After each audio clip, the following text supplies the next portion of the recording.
Can you guys hear that jam? I hope so. Yes. It's not on. It's okay, nobody cares.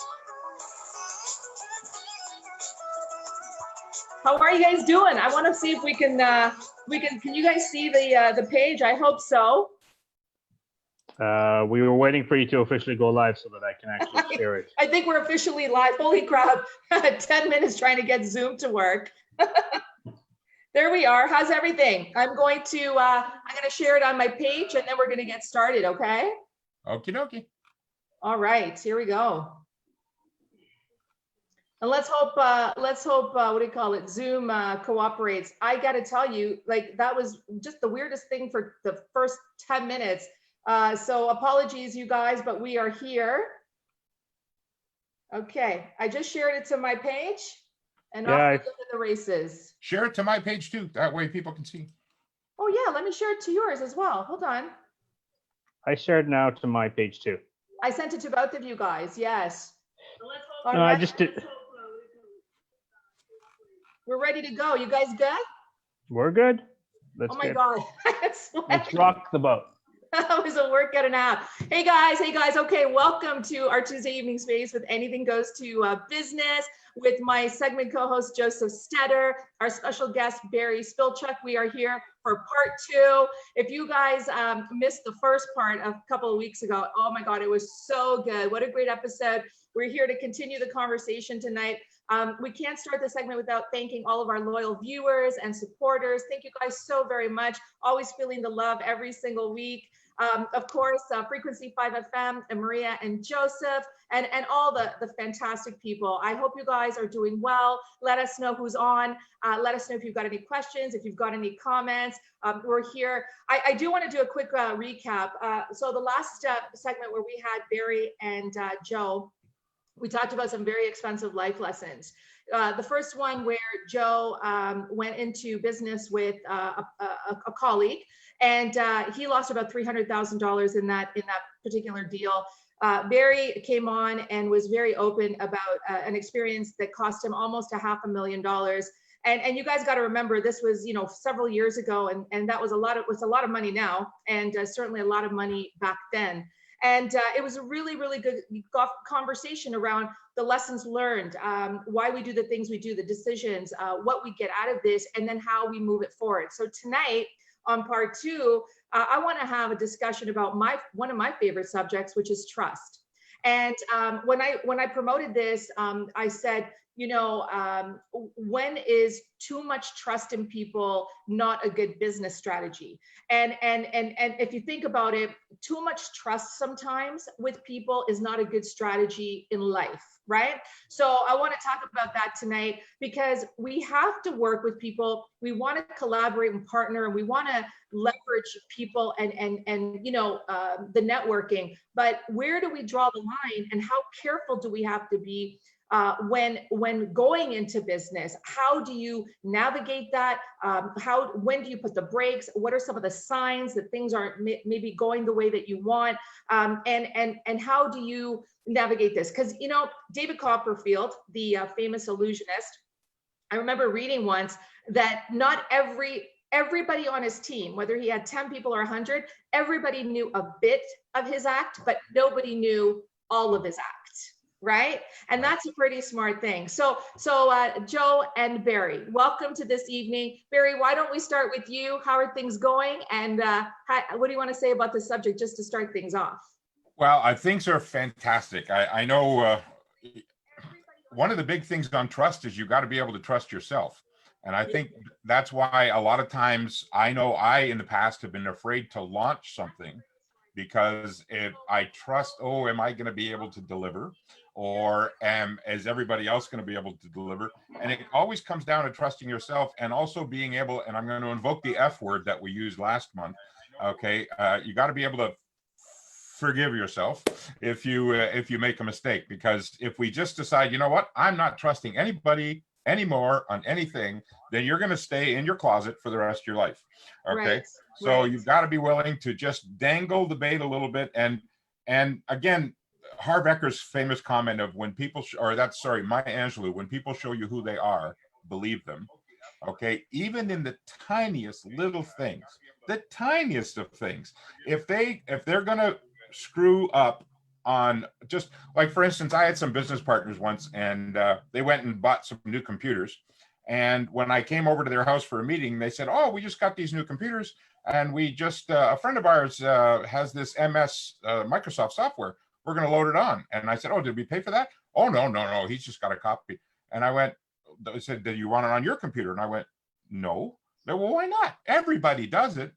And it was like major red flag number one. Here Everybody we are. does it. Yeah, Yeah. we're in the intellectual property business, selling intellectual properties, and they're borrowing somebody else's intellectual property. Right. Oh, well, Mr. Gates, he has enough money. Excuse me? I mean, it was just that first little red flag, and then all of a sudden, all those other major red flags started to pop up, and it was like, oh man, how do we handle this? And you So know, and Barry, if I can interrupt there too, as you talk about this, we're talking about we're talking about trust in the basic principle of trust. But with trust, there's also integrity. And with integrity, I want to talk about integrity. There's also obviously work ethic. And a lot of times what ends up happening is, and I want you guys to weigh in on this. A lot of times what happens is the trust breaks, the integrity folds, the work ethic disappears because of the G word, greed. Yeah. Well, Joe, what do you think? look, I think this is where, at the end of the day, I approach every conversation with a level of, I'll give you the benefit of the doubt and give you a level of trust. However, because I've been burned, whether it's clients that haven't paid, whether it's companies that try to nickel and dime me on the corporate side, or just people that, we live, like, when you hear something, there's always three versions: what was said, what was heard, and in between, kind of what was intended or interpreted. I will call it that way. So there's always now, like, as much as there's good intentions, there's a paper trail. There is, okay, here's my contract. Here's the paperwork.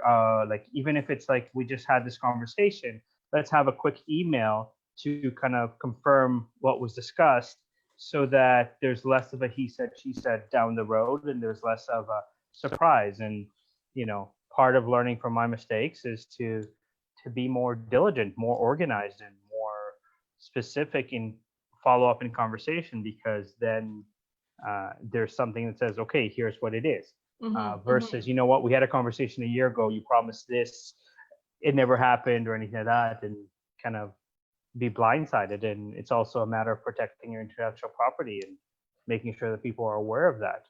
Brandon Bouchard once said, if you want to copy my stuff, you have permission on one condition: you copy everything. Because if you copy everything, you have to still give credit to whoever you copy, right? And as long as you're acknowledging that the information comes from this person or this source, you're not in infringement, and you're there. Like, I teach interviewing. By no means did I invent the interview, nor will I ever claim that.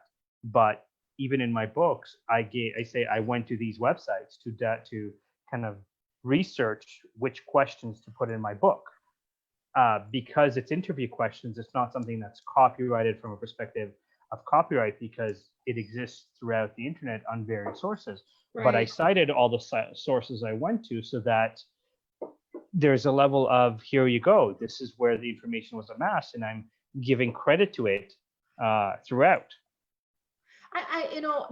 Those are really good points. I last year alone, this is like every year, but last year alone, if I tell you how many people I met right along the way who were very open about, oh, my business partner screwed me over, I lost money because of this, or I went into a collaboration or a partnership with this person and they didn't deliver and I lost all this money.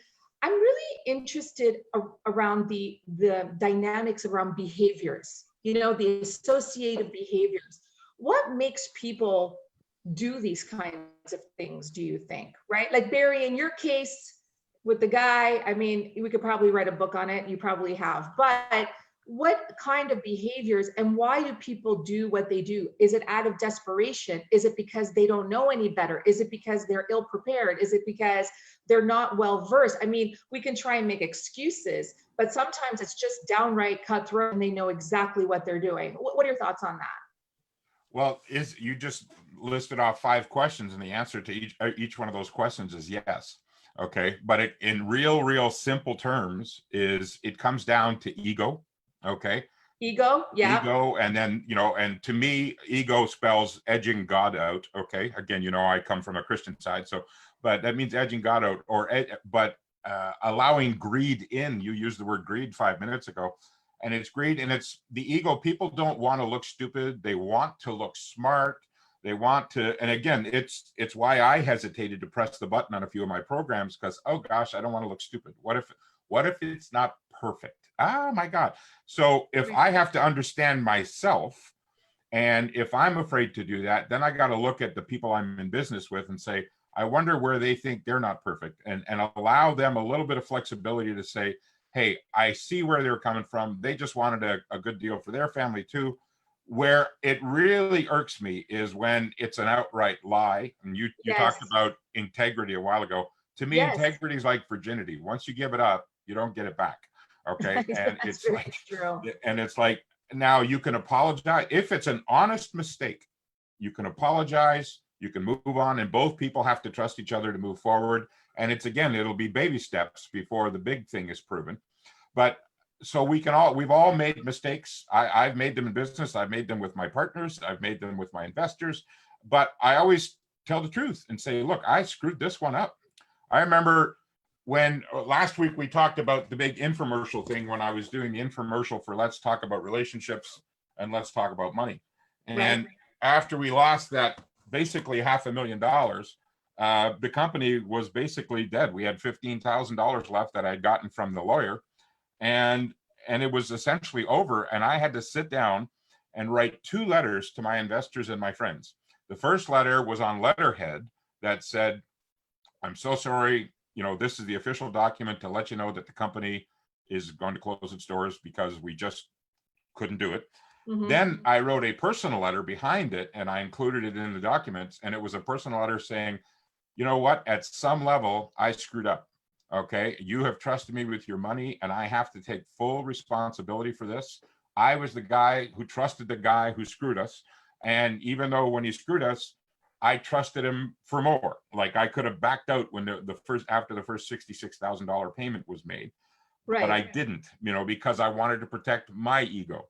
So it was like, okay, so I was really afraid that when I sent those letters out to the investors, of course, there was 2 or 3 people who called and said, I trusted you. But what shocked me was I had 2 people call crying, saying, Barry, we trusted you with our money, and we saw you give everything you had to that project. We're big boys and girls. We wrote the $10,000 check knowing that we could make lots of money or we could lose it. We wouldn't have written the check if we didn't believe in you and not knowing. So again, it was a little while before I had the guts to stand up and say, okay, let's go and do this again. So there's 2 sides, as Joe said, there's 2 sides to every story. And I'd like to make a point to that. So I'm gonna, Morella, you'll be my my volunteer / victim. Okay. For sure. So here was, so bring it on. Yeah. So here was the manuscript I was working on for the new book. Okay. I'm not done yet. Okay. This was the working manuscript. So I'm telling you, you and I are looking at the cover, right? And I'm telling you, you know what, Morella, there's nothing written on the cover of this binder. Am I right or am I wrong? There is something on the cover of the binder. No, there's not. And you say, yes, there is, right? And we go back and forth and back and forth. Yes, Now, there is. what did our mother and our pastors and our rabbis tell us over the years? Always put yourself in the other person's shoes, right? Yeah. So let's do this. Hey, Morella, there's nothing written on the cover of this binder. That's actually not the cover of the binder. Yeah, it is. It's the back cover. It's the back cover. Okay, then if the back cover, there's nothing written on the back cover. Okay, so I'm looking at a cover that says there's nothing there. You're looking at a cover that says there is. And yet we think we're both idiots, okay? And guess what? We're both right. Right. So at the same time, so when we come time, and it's really nice to blame everybody else, but ultimately you got to take ownership and say, you know what? I wonder if I said anything or did anything to make them think there was something on the cover of that book when there wasn't, you know? So yeah, it's really easy to blame. And yes, we can list the facts, but at some level, we're the Barry, ones who made those decisions, you know? Yeah, no, I for sure. You started off this segment with you have to trust yourself, right? Yeah. Number one. I want to touch upon a couple of things that you said there, and I want both of you guys to weigh in on this. First of all, trusting ourselves is a very big thing because we don't want to fail. Mhm. We believe that we can do something and it sounds good and it's a great idea and what have you, but without the support and the buy-in of the people that we need to support the idea and not us, you know, we might have, you know, we might be hard pressed to do anything. So we have to believe that it's going to fly. And we have to, often what holds us back. But where I'm going with this is once you take that leap and you decide to, you know, Joe knows this because we've had lots of conversations around this. There's so many business people. There's so many people trying to do things, but not everybody is going to be part of your tribe. Not everybody is going to be aligned with your vibe. Not everybody is going to understand and be part of what you're trying to do and vice versa. And that's okay. You don't have to go swimming with every fish, let's just say, right?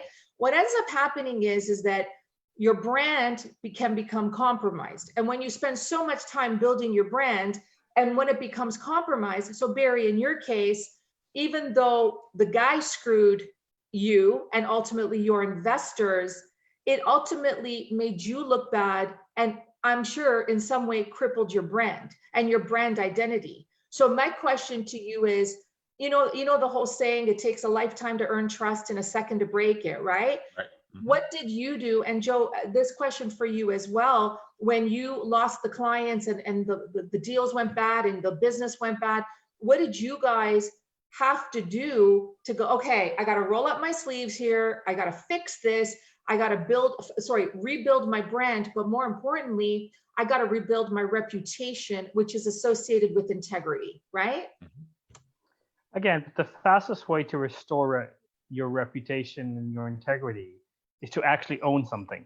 So just like Barry said, own this happened. Now, similarly, you have to understand, and this is part of, let's say, my venture as a recruiter and now more so as a corporate culturist. A lot of organizations will have this mindset of, oh, okay, well, we have an HR person, we can look on Indeed and find resumes. If it was that easy to find resumes on Indeed, no recruiting agency would exist. The reason that recruiting agencies are good at what they do is because either they've mastered how to search on a better scale, they have a better network to look at personally first.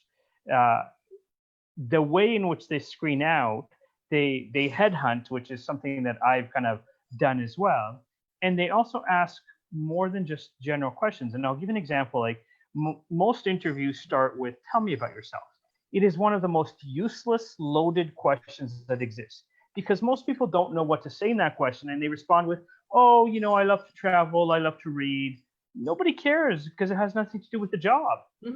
But it's kind of the starting point of trying to build rapport in answering a question right away. So I teach candidates, when somebody asks you that question, look them in the eyes or right above the eyebrows, smile and say, where would you like me to begin? Because that gives you a direct, here's what needs to be talked about, not just let's talk about anything kind of thing or everything. So there's a level where what happens is at a certain point, and Mirella, you can attest to this, when you start getting momentum, people kind of go, like, as Barry also said, the head gets a little bit big and they go, okay, I think I got this figured out. I can do this on my own. I can save some costs and I don't need you anymore.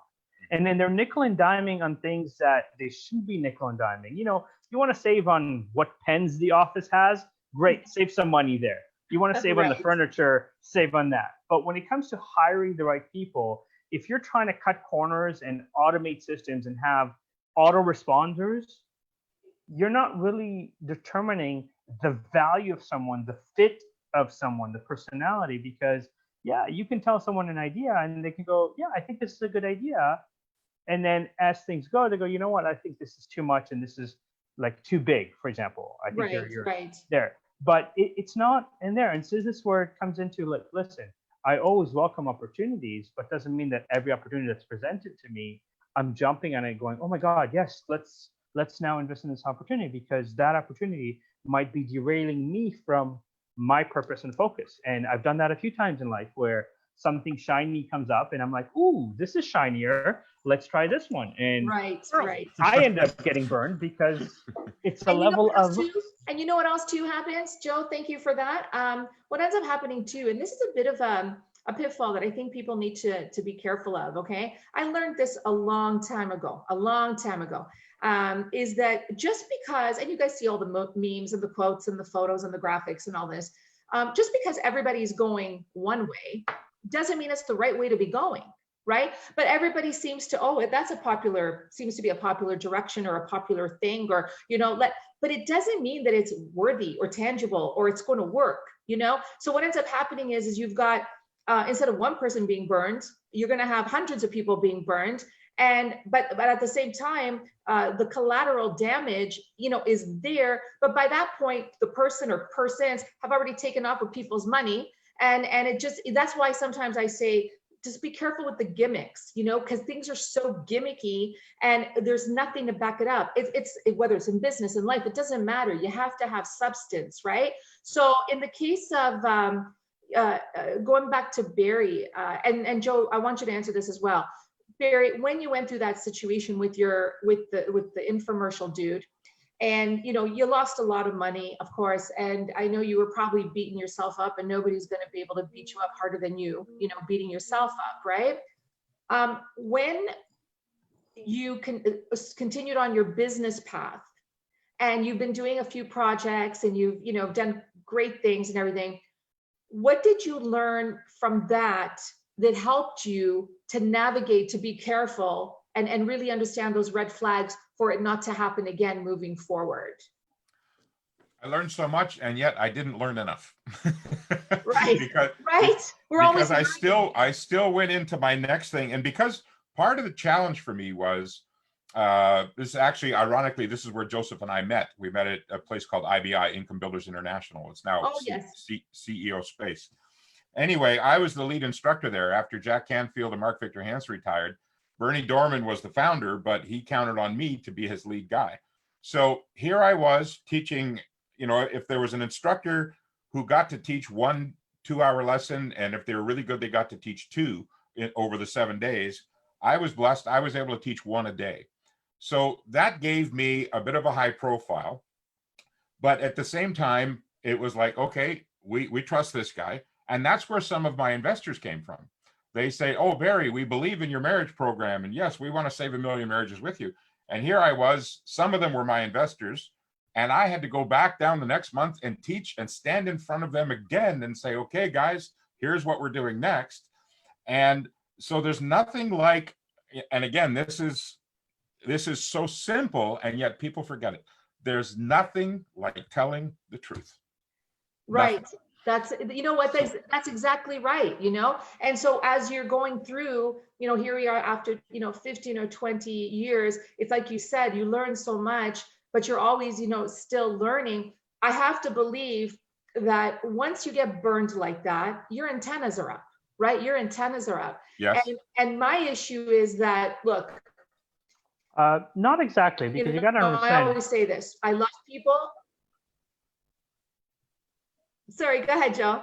Look, at the end of the day, your antennas might be up, but if a situation is presented or wrapped slightly differently, you don't necessarily go, oh my God, this is a red flag, because you're looking at it from a different perception of This is new, this is different, this is something that might or might not be. I mean, I've made a few decisions like that, not the wisest decisions, where it's like, oh, let's go this way.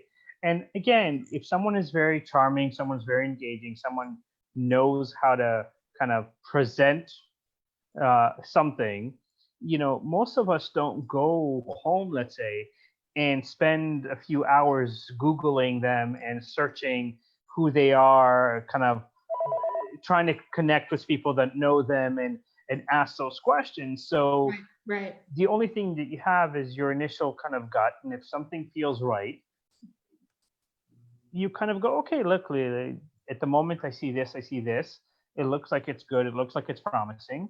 Okay. And it's happened to me. Like, I mean, this is part of growing and learning. Like, yeah, I've made a lot of mistakes, some of them similar but different, because different circumstances, different timing, different people, and the way that the idea was presented to me, red flags didn't come up, right? And it's part of the conversation. It's part of Mm-hmm.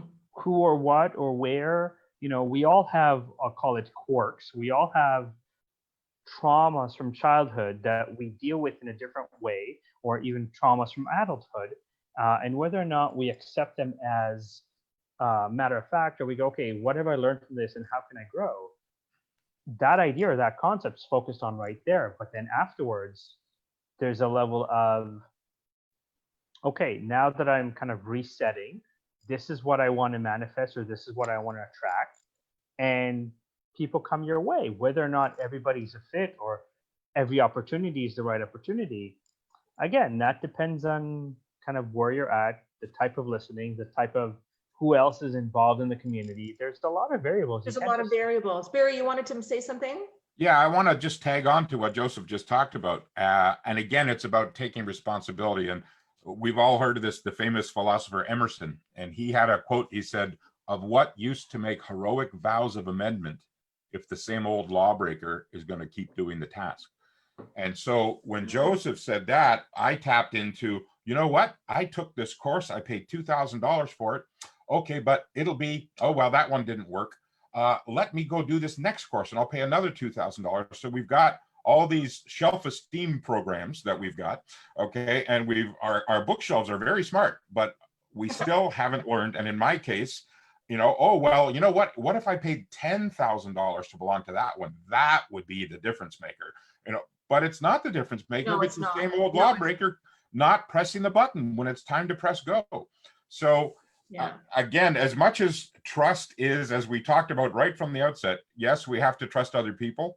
It's, do I trust myself to say, for instance, at the start of this COVID thing, I had said, okay, well, I'm going to do this and I'm going to do this.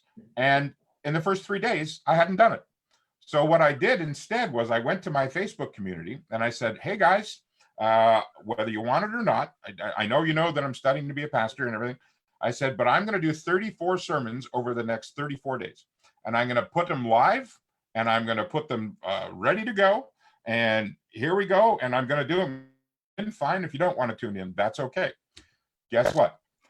Halfway through, I started going, oh man, you know, this is getting, you know, because it was 15 to 20 minutes of brand new content every day. But if I would have just said that to myself, I would have let it go. But I said it to my Facebook community. So in order to get back on track again, to make a public declaration and have to back it up. And, you know, around day 7, I was like, whoa, 34 days is a lot of days, you know. Day 11, I'm going, oh my God, I'm only a third of the way through. about day 20, I went, oh man, you know what? I'm tired. I'm going to take a day off. And I pressed record and I said, hey, everybody, you know what? Even the Bible says you got to take a day off. And then I stopped record and I erased it and I said, okay, guys, here we are on day 21. Let's go. You know, and I powered through and I finished the 34 days. And now I know it's not a lot of views in terms of internet views, but just in my Facebook groups alone, I've got almost 4,000 views on those 34 seminars, plus I had 800 on the very first one that led into it. So what that did was I made a public declaration. Here's what I'm going to do. Here's where we're going. And then I turned around and backed it up. And now the bless in that is I've got 9.5 hours of brand new content that I can package and say, okay, here's our new program, 33 Days with Jesus, or whatever it's going to be called. Yes. Right. And here's how to change your life. And because I made that public declaration to say, let's go for it. You And you know, know what I love about that story is that, first of all, like you said earlier, I go back to that. You said you have to trust yourself, and you're like, oh, but what if I fail, or what if and nobody listens, or whatever. But you went for it, and it doesn't matter the views, because collectively you're hitting all these different spots of people, and you know you're affecting change. One thing I want to say, you guys, if I may, or two things. I learned about trust in high school. Actually, I learned probably earlier than that, but I had what was his name? What was his name? yeah. What was his name, and what was my best friend's name? How about that? We'll just leave it at that. But two lessons that I learned in high school, which I guess are interrelated. Number one was the fact that if my so-called best friend could go after the guy that I liked, right, and still be okay with it and think that there was nothing wrong, the question then remains, what else was she capable of? Because she had absolutely no conscience to think that that was going to hurt my feelings, because she's supposed to care about me, and there's supposed to be a boundary there, and there's just certain things that you don't do, and you have to keep a level of ethics there. Do you know what I mean? So that was the first kind of hard lesson to me, because you know the saying about treat people how you want to be treated. I would never go after anyone, let's say, that like somebody that is in my life in whatever capacity likes. That's just wrong. It's not nice. It's very manipulative behavior, right? So anyway, he shunned her, and then she kind of came back to try to get me back into the fold, and I had to make a decision. Right now, on the one hand, I could have been like, get lost. Like, you're not a very nice person. I was mad. I was kind of hurt. I was more hurt than mad. But then I did take her back in, because, and everything was fine after that. It's not like I took her back and then she continued the same behavior. She apologized. She was whatever it was. We were in high school. The second lesson, though, came I can't remember if it was last year of high school or first year of college, when someone in my class actually tried to take because I study literature and English and creative writing and all this. And someone in my class actually tried to take my work and pass it up like as their own. And I was like, excuse me? Like, if you think now I'm kind of calling people out on stuff like that, I thought about it. And again, we go back to, should I have been flattered? Should I have been honored that they thought it was so good that they wanted to take it? I guess, but even then I knew that was wrong, that somebody would, and they lied about it. They actually tried to pass it up as their own. The teacher was smart enough, because my writing style is very unique, just like yours is, Joe's is, so she knew that it wasn't his writing. But that was another lesson for me about people will go to any means to get what they need for whatever objective they have, right? And it was early on in the process. So it's those kinds of things that I talk about antennas being up. Yeah, my antennas were up, and it served me well in my corporate career, and in relationships and in friendships and things like this. Because as I was saying earlier, I love people and I want to trust everybody, but sometimes you can't, because they show you who they truly are. And that's an issue that I'm constantly trying to internally deal with. You know what I mean? Joe, what do you think? Thoughts? Well, you hit on something that brought up something for me, and this is where I think it's also where people are. That's the question, because you said your friend in high school, they should know better and they should kind of trust themselves. But if they're in a position where there's a lot of self-doubt, there's a lot of and insecurity, like I need validation, I need justification, and it's all external as opposed to like owning this is who I am, then that external and the instant gratification is a lot more important or relevant than hurting the friendship, because if that person was, let's say, a little bit insecure in high school, and then the guy you liked, whatever, smiled at them, winked at them, gave them a little bit of attention, all of a sudden there's that, oh my God, I'm important, I matter. And because of that, we tend to do a lot of stupid things. Myself, I've done a lot of stupid things because, as a guy, I mean, which guy hasn't tried to impress a woman and do things and, like. Wait, guys have tried to impress women? Really? You know, Tell go me figure. it isn't so. That's why women invented the friend zone, right? The friend zone. Oh yeah, that's actually quite coincidental. I was having a conversation about the friend zone just yesterday. Sorry guys, I want to continue this, but I saw a whole bunch of things, then they disappeared. I want to come back. So we got Renato watching. Hi Renato, how are you? Lorena's watching. She says hi guys. We've got folks from Frequency 5. Hi you guys. Hope all is well. Rano is I can't even speak tonight. Watching. Hi Rano. Robert Maneri's watching. Hi. Thanks you guys. I know there's a whole bunch of people that were watching. I missed them and now they've disappeared. So thanks you guys so much for being on. Yeah, like when you talk about, well, you know, half joking about the friend zone, you know, when we go back to, excuse me, whether they be entrepreneurship, startups, you know, people trying to, it doesn't matter what we're trying to sell or what we're trying to do. At the end of the day, you know, Barry, if people don't buy your book, you're writing the book. If people don't buy your book, right? You want people to buy your book. Yeah. Joe, you want people to, you know, hire you to help them find work and companies to help you find people. And Barry, you know, all of you guys have your other endeavors. There's always that people connection, you know. One thing that I'm very notorious for, and anyone's going to tell you, people might think it's paranoia. It's not paranoia. It's good business. And what I'm referring to is the fact that when you are on social media, right, you don't know who's taking your stuff, who's taking your photos, who's taking your captions, who's taking your ideas. You don't know. All you can do is trust yourself, keep going, and you know, hope for the best that there's no like explosion at the end of it all, because a lot of people are trying to figure out how to do things. And I think it's okay to go and try to figure out how someone else is doing it if they have a winning formula, or it looks like it's a winning formula, no problem. But one thing that I do, like when I worked in corporate, right, I'm not going to go to the competitor across the street and tell them what marketing plan we have going on and what we're about to launch.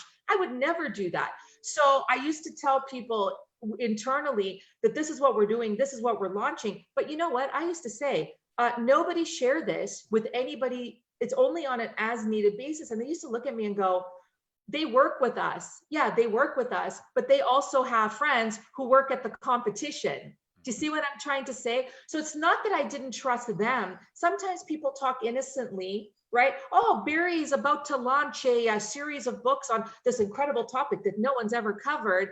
I'm not going to take your idea, Barry, but maybe someone I tell all of a sudden goes, oh, maybe I can go to market first. Have you guys ever had any kind of experience like that? All the time. All the time? And especially in this day and age with the internet being so fast. Yeah.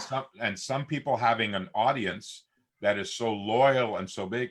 You see people all the time, they'll hear one little idea that you shared and they take it and they run with it. Now, that's how ideas work. I mean, we all share ideas, we all build off each other's ideas. But you're right, specifically, I have to be more selective about who to share with and when to share, because again, going back to that naive word, because I'm so nice, and I mentioned it in the last call, but I was of the opinion that I just trust people, okay, and you have to lose my trust. Whereas my dad and my uncles who'd been around a lot longer, they go, no, you have to earn my trust. So right. That's right. I think there's a happy medium there, because ultimately you've got to take that first little bite of trust to see if it's going to work. But in this digital age, oh my gosh, it could be just like that one of your ideas and one of your thoughts gets taken and just spit out there, and all of a sudden they make it look like their own.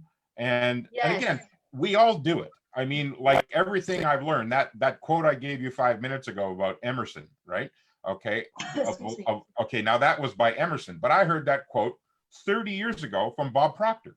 Okay. But I didn't cite Bob Proctor because it was Emerson's quote, but I learned it from Bob. So at what point do you say, oh, well, this wasn't Bob's idea, this was Emerson's idea? So Joseph is so good in his book. I mean, he's got literally hundreds of websites cited of where he found stuff and the attribution. I was doing a seminar once. It was a 4-day train the trainer on how to do public speaking. Right. And whenever possible, if I give a quote, I attribute it to somebody. And one of the guys from Utah stood up and he said, I'm sick and tired of hearing what Bob Proctor had to say, or Jack Canfield. I want to hear what you have to say. And it was like, okay, so he was right at some level, but at the other level that I kept trying to honor where I had learned it from. And okay, Jack Canfield said this. Okay, Jack Canfield was the one who taught me, and I don't know where he learned it from, but you know, when you think of the world and how it's doing, the world is just out there worlding. Okay, it's doing its thing. Everybody's trying to do their thing, and we are just trying to find our place in it. Now, Jack quoted some guy, I don't know who said it to Jack, but Jack, so now I give that attribution to Jack and say, okay, the world is just out there worlding, and we have to find our own way of showing up in the world. Now that piece is my piece. So Barry, that's it. Okay, so again, you had a good segue. First of all, Joseph, welcome back. Yeah. I wanted to also acknowledge Addie and Lorna, and like I said, there's a few other folks here. I'm sorry I missed you guys, but thank you so much for tuning in tonight. This is why conversation is so paramount, because there's so many fantastic truisms, as I always say. I just want to say two things. Number one is this, what you said earlier. I've been to so many workshops and seminars, and people feel like they have to continuously quote all these, 30-year gurus out there, because it's going to lend them more credibility. And I'm sitting there going, I signed up to hear you. I signed up to learn from you. If I wanted to learn from them, I would have gone and so you don't have to put up 50 quotes up there. Tell me what you have to say. And that so that I feel like it's that external validation, because maybe they don't trust themselves enough to be able to sell what they're trying to say. So I wanted to mention that. The second thing I wanted to mention, and you guys tell me what you think about this. One time, this was about a year and a half, 2 years ago, when I started to come back as sort of my own business owner. And I went to a lot of, I still do, except for now, but I went to a lot of networking events, industry events, and things like this. And so one of my friends, who's a coach, she introduced me to a room full of coaches who were friends. So there's, the recruitment coach, the relationship coach, the public speaking coach, the how to fix a car coach. There was all these coaches, and so she was introducing me, but her group of friends, and the people that she knew and that she collaborated with, they were all coaches very similar to her space. So I was sitting there, I didn't say anything, but I was like, okay. So great night, met a lot of great people. The next day she calls me and she's like, how did you like it? How was it? Blah, blah, blah. I said, oh, it was fantastic. I go, can I ask a question? So she goes, yeah. I said, there's a lot of people, men and women, that you do work with that are technically your competition. And she goes, well, no, they're not. I said, yeah, they are. They're trying to get business. They're going after they're doing the same thing as you. They're competition. They might be your friends. They might be your colleagues, but you guys are all hungry for the same fish in that lake. Do you know what I mean? You know what she said to me? I had never thought of it that way. She says, I actually didn't think of it. So then I took it one step further and I said, can I ask another question? And she goes, you can, don't ask permission. I'm like, okay. I said, how many times have you guys brainstormed or strategized and you're sharing a lot of your ideas with these people that could very well can your idea, take it and take your clients? I'm not saying that they would, but how many times? And she goes, yeah. And she's thinking about it. And I said, I'm not saying that you can't be friends or you got to be careful. You just got to be careful. So what are your thoughts on that? I think it's Barry, why don't you go first? Well, the first thing that pops into my head is you're 100% right on. And now that I'm 62 years old, I look back through the eyes of understanding, and again, I remember Bob Proctor said something to me years ago: professionals create, amateurs compete. Okay, professionals create, amateurs compete. And John F. Kennedy, one of his most famous quotes was, when the tide comes in, all ships rise together. And so what that means to me is now, like, I'm involved in I'm being coached right now, but because no matter what level you get to, if you still don't, you still need a coach. I mean, right. Even NFL superstars have coaches, right? Right. So I'm constantly learning from them, like who do I go after? And when I first got involved in their program a year ago, they said, okay, our goal for you is you're going to have a group coaching program. First of all, I don't want to be a coach. I'm a legacy strategist. Okay. My market is so different than a lot of the others that here's where I'm going. And I don't want to be a coach because there's a million of them out there. And a lot of them don't, to me, haven't earned the right of coach. They may have paid for a certification, but I mean, how can a 20-year-old be a life coach?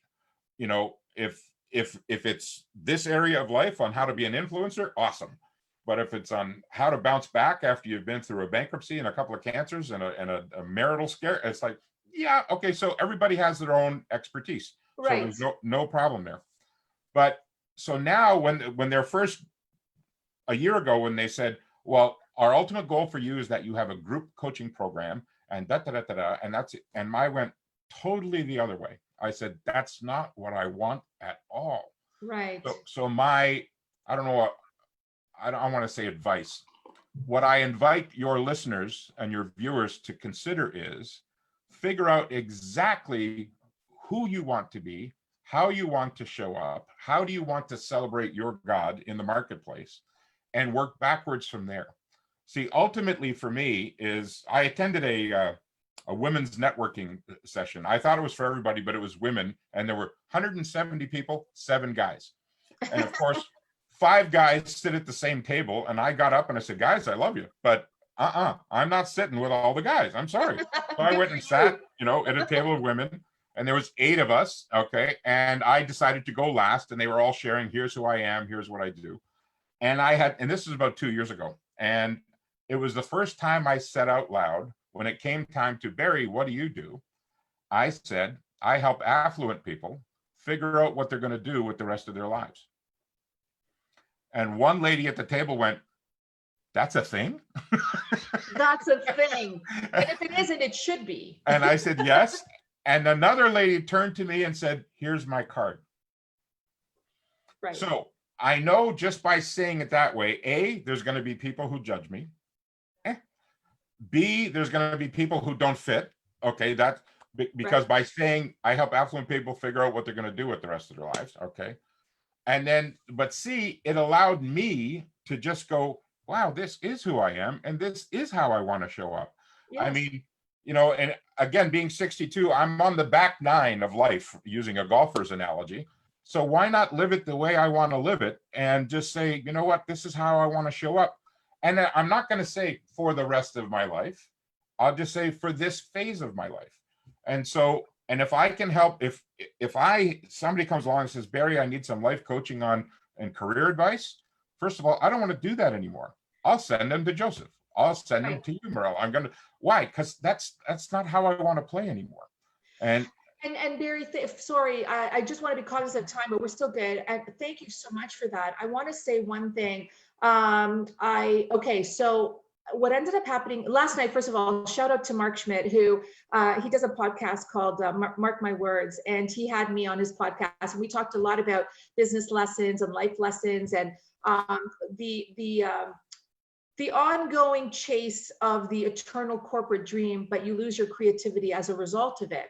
And he asked me, and I just want to share this. He asked me, just based on what you've just said, he asked me 2 things.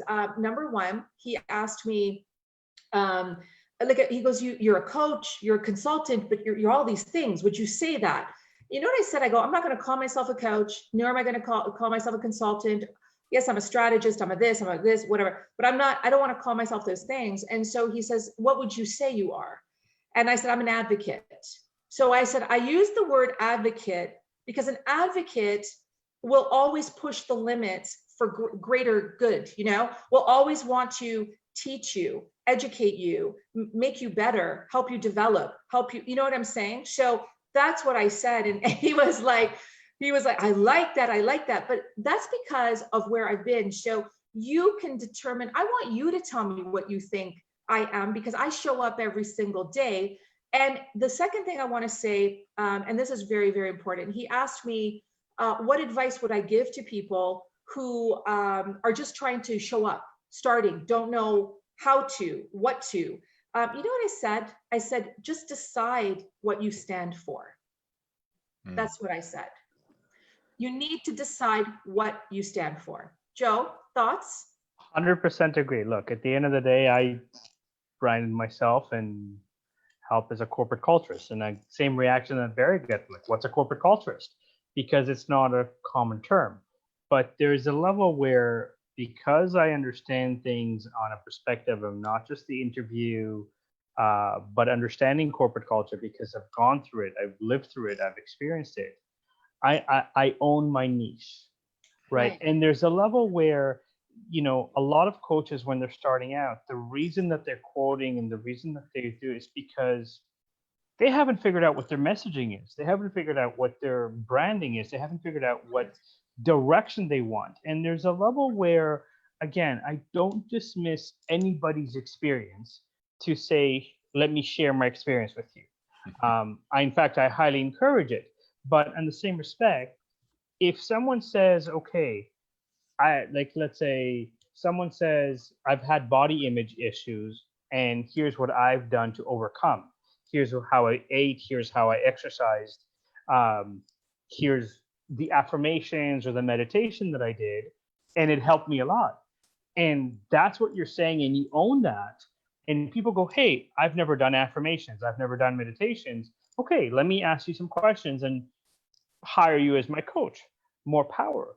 But if you, as kind of Barry said, just because you had body image issues, you're not going to tell me how to deal with my marriage. You're going to tell me how to deal with financial difficulties, which is not part of your experience.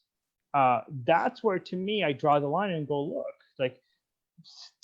like pick a lane, stay in it, and work it. It's not right or wrong. It's not good or bad. It's just a matter of knowing, like you've said, what you advocate for, what you stand for, and how you want to show up. And it's a matter of, like, look, and Barry can attest to that, when you hit that, I'm desperate to make any cash flow, anything like that, you sometimes try to grab at anything. And, you know, I've been there, and it's like, okay, let me try this one, and let me try this one, and let me try that one. And with every hope and intention of getting there. Unfortunately, a lot of even the very successful coaches, when they become so big, they kind of now create 32 different programs that you have to go through to actually get to the level of, to get to something. and for most people that are like looking for the first coach and the new coach, it's not about you know, investing in 5 different programs. It's kind of going, okay, I need 1 or 2 tools, help me understand it and help me strategize. There are certain things like, Morella, you and I work together. You know, you and your daughter create a lot of amazing marketing for me. Thank now, you. I can say that I have a talent in writing and I have a talent in putting together a book because I've written a few books. But I respect and appreciate that you have a marketing background and you have a copywriting background, that even though the words might have flowed a certain way, if the purpose of what I wrote is for marketing, I need to make sure it's not just good writing, it's good copy.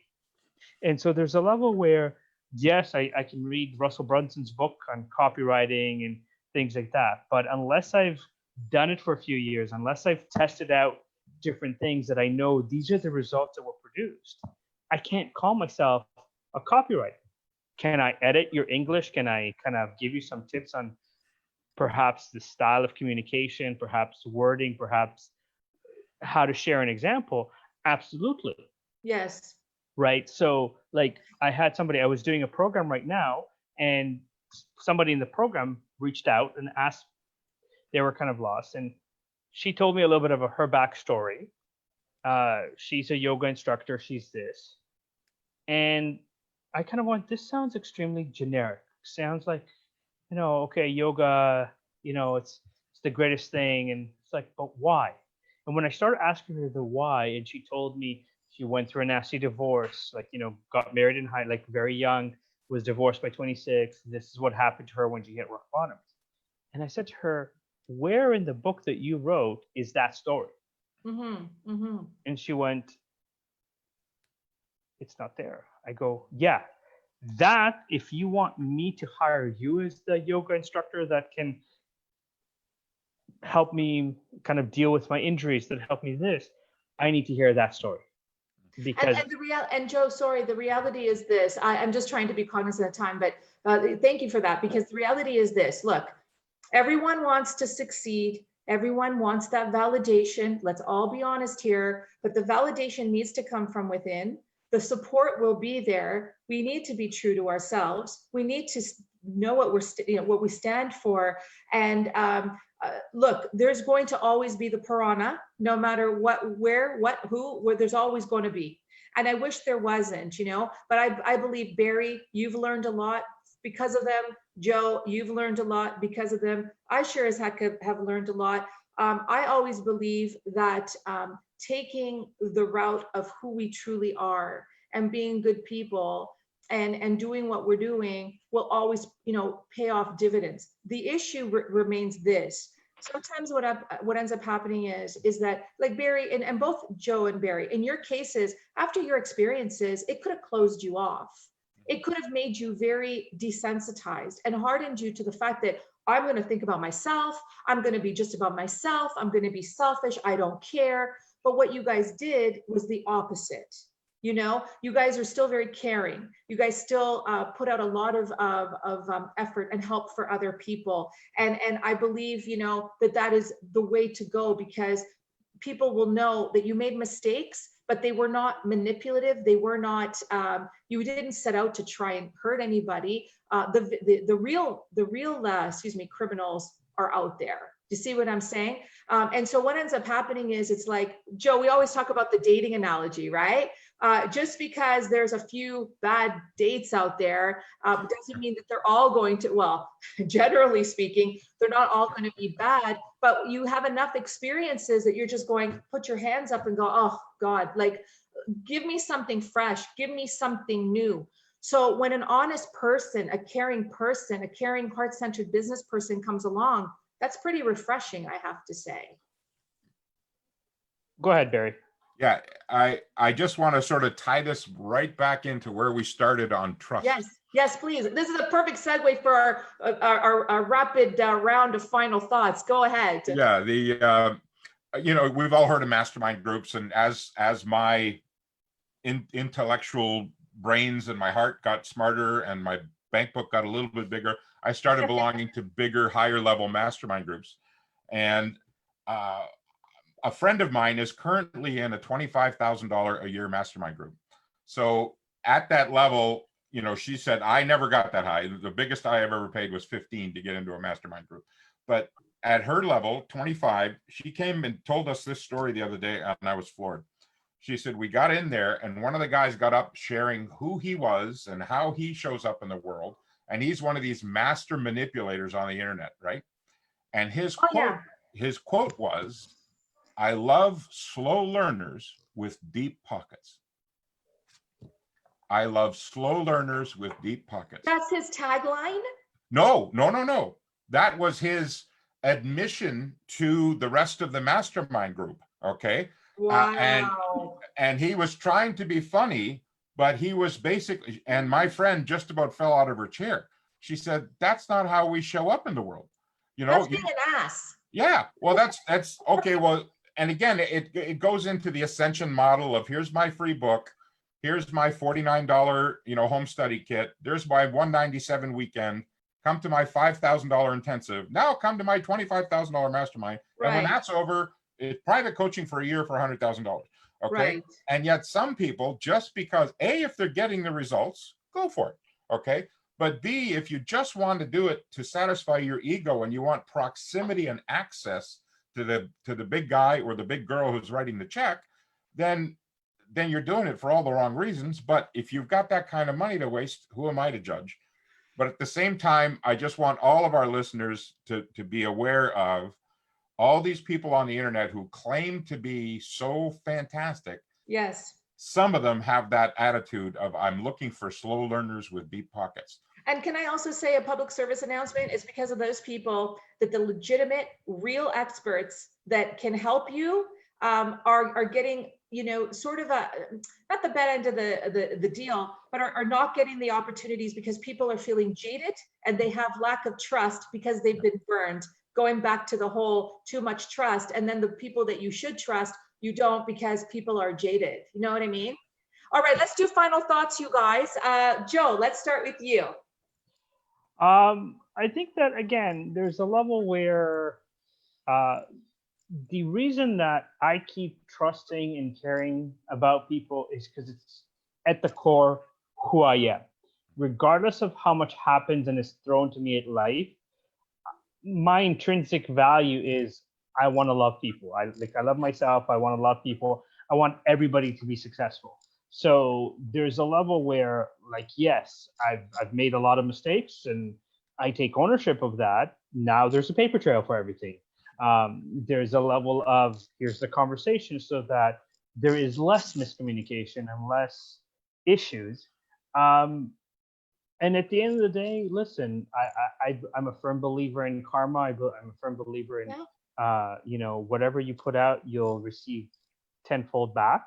And I can honestly say, in part, and it might sound weird, I'm grateful for the amount of difficulties I've gone through, because now what I want to build and how I want to get there, I have so much more appreciation for the struggles, the difficulties, the overcoming, where, like, kind of like Barry said, yeah, I can offer all these programs right now, but I don't want, like, I want to monetize, but I don't necessarily want to take advantage of people. And I want to kind of create the level where I'm going, look, if I'm giving you, let's say, 10 bonuses that in itself are worth more than my program, you should judge me and my program based on how much effort I'm putting in to build you before I've actually built you, right? Yes, yes. In a That's sense right. that, like, if I'm doing like job finding, so I posted on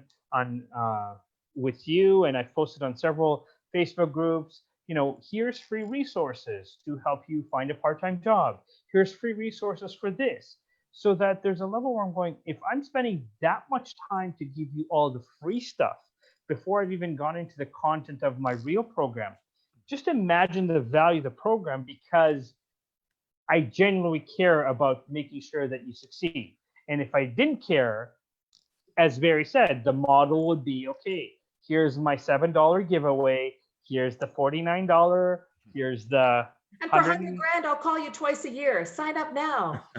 Like, yes, like, I understand the formula for that, but if that was the case, I would be applying the same thing for my program. And it's not, because I know that once the program's running and people experience the value and experience the difference, everything else will come because they'll request it from me. I won't have to pre-sell it, kind of thing, because they're going to request that I coach them. They're going to request that I give them, like, you know, as much as I'm going to teach people how to write the most amazing resumes that get results, for example, the ones that go, you know what, I'm not good at writing. Like, I've looked at your templates. I've spent 5 hours looking at the screen. What's your cost? Can I be one of your clients that you write my resume? As opposed to me trying to sell it to you. That's true. And I think this is where, just like dating, just because you've had a few bad dates, you know, we all want the 3 A's: to be acknowledged, to be accepted, and to be appreciated, which is why we seek love so desperately, because love encompasses all 3 of them. So I truly want to love everybody, and I want to give everybody the benefit of the doubt. And at the end of the day, there's a level of, okay, if something comes up, be aware of it, but now make sure there's a paper trail so that there's less chance of the back end, oh my God, I just got hit big Thanks time. for Like, 300 grand. Yes. Yeah. Thank you, Joe. Thank you. Thank you. Great final thoughts, as always. Barry, final thoughts for you for tonight? Well, gosh, there's so many. And first of all, my first final thought is to you and about you, because you are amazing. And there is no doubt in my mind that you are an unabashed advocate for your clients' well-being. That's what you do. That's who. Thank you. It's not only what you do, it's who you are. And that's Thank you so much. that's where your genius comes in. Thank So you. I'll piggyback off that and say, we all need, I invite all of us, including myself, to be an unabashed advocate for our own well-being. Okay. And sometimes that means taking correction.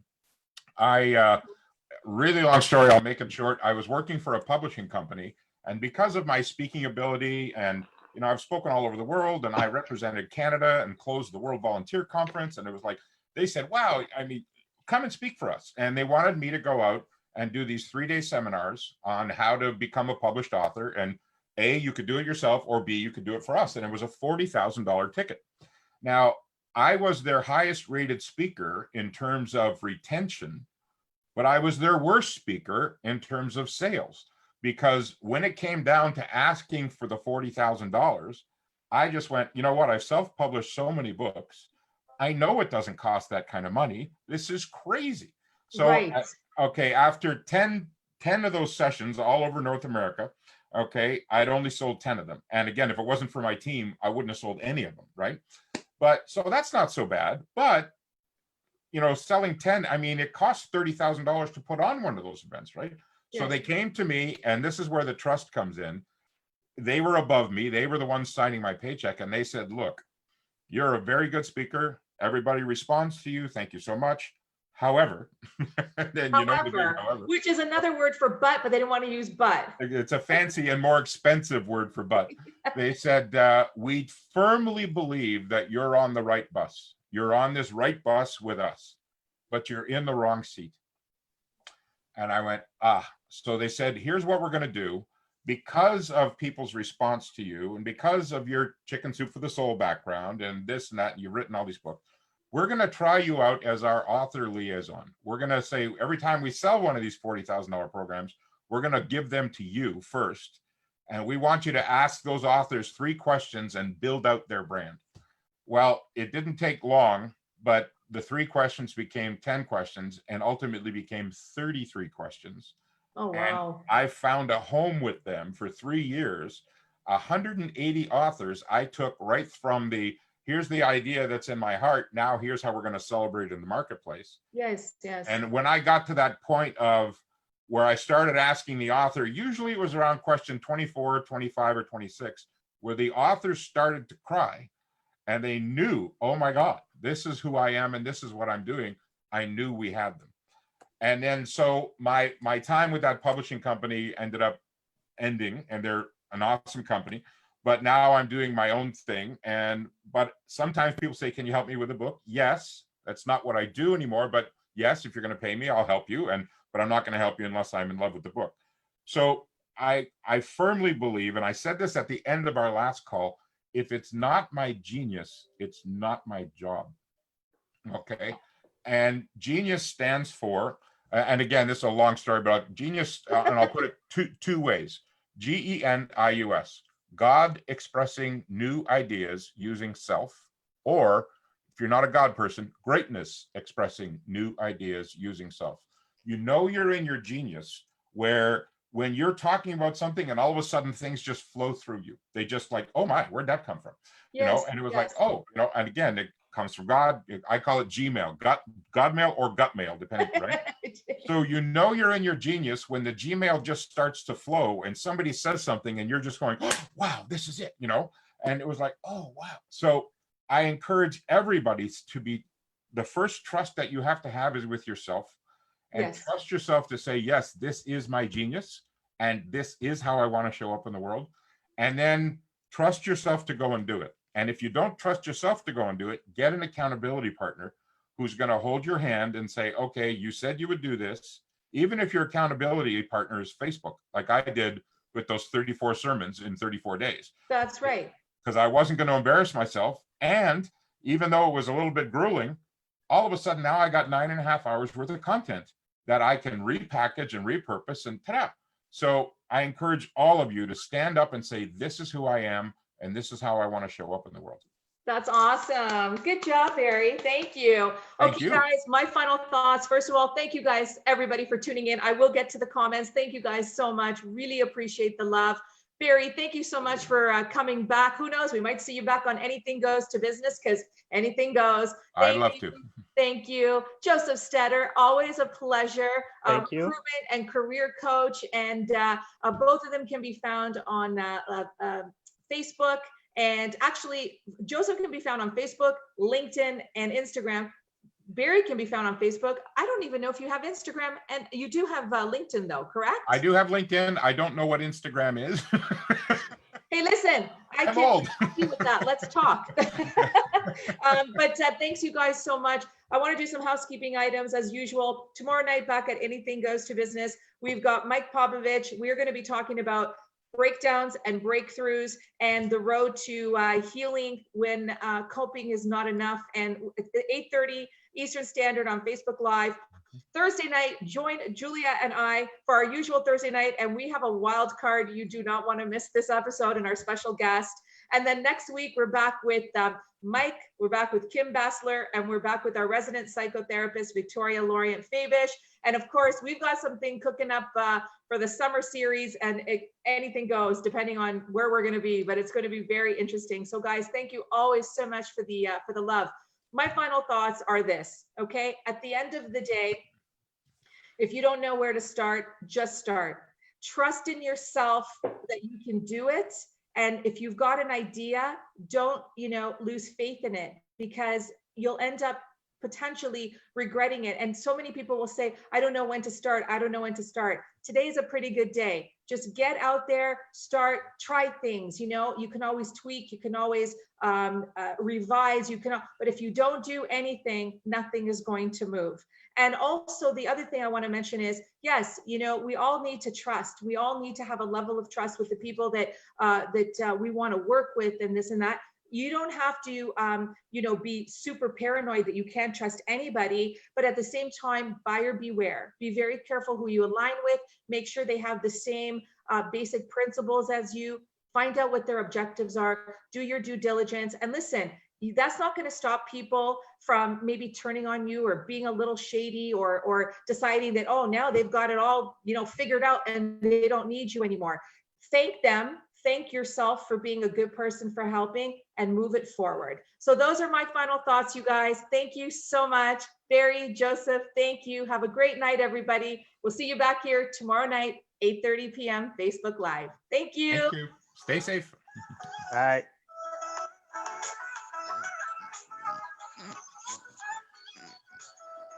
Right. Little jam. See ya. Are we done?